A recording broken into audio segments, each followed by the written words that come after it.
ya Morocco.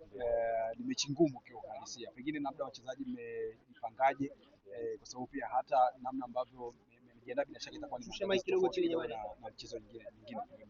Ndio, kwanza tunamshukuru Mwenyezi Mungu, tumefika salama, siku ya mechi imekaribia. Tumejiandaa vizuri kwa ajili ya mchezo wetu wa kesho. Ukiona kila mchezaji ana morali hali ya juu. Kila mtu anajua ni mechi ngumu, ni mchezo mgumu, lakini sisi pia kama wachezaji tumejiandaa vizuri kuwakabili Morocco kwa mchezo wa kesho.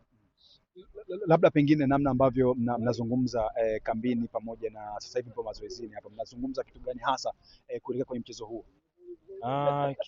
Kila mchezaji yuko tayari. Mimi binafsi nipo tayari. Kila mtu anataka kuweka historia. Mpaka hapa tulipofika tumekuwa mpaka hatua ya 16, kila mtu ameweka historia. Kwa kila mchezaji anaamini ana nafasi nyingine ya kuweka historia zaidi, kufanya vizuri dhidi ya Morocco.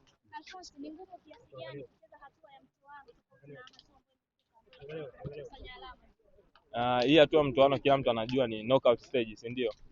Kila mtu ukifungwa unatoka.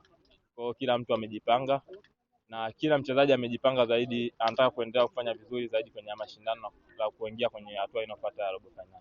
Okay, sawa. Mwalimu leo amezungumzia kuhusiana na pressure kubwa ambayo mtakutana nayo ya mashabiki, lakini akasema kwamba mtakwenda kucheza 11 kwa wachezaji 11 wa Morocco, hata kama wakija na mashabiki wengi kiasi gani. Lakini pia nahodha baadaye akasema kwamba wachezaji wengi sasa hivi wa Tanzania wana huo uzoefu, kwa sababu wengi wanacheza CAF Champions League, kuna wengine wanacheza nje ya nchi na kuna wengine wanacheza dabi ya Kariakoo ambayo inakuwa na pressure kubwa ya mashabiki. Wewe kwa upande wako unalizungumzia swala hili la uwanja, namna ambavyo utakavyokuwa hasa kwenye upande wa mashabiki na nyinyi ikiwa mnapambana pale chini? Kama ulivyotoka kuzungumzia hapo, ni mechi ambayo ina mashabiki wengi watakuwepo, kuzingatia Morocco. Hiyo pia sio sababu ya sisi kutofanya vizuri, sababu kila mchezaji sasa ameshazoea kucheza mechi zake akiwa na mashabiki wengi wa timu pinzani au wa timu yake.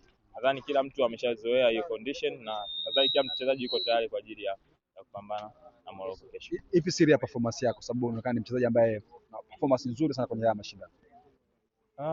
Siri ni kufanya mazoezi tu kwa bidii, kusikiliza walimu wanachosema, na binafsi mchezaji kama mchezaji anataka kujitunza ili kuwa na performance nzuri na pia uwe na consistency nzuri kwenye mechi zako zote unazocheza. Robo finali Morocco ama Tanzania? Tanzania.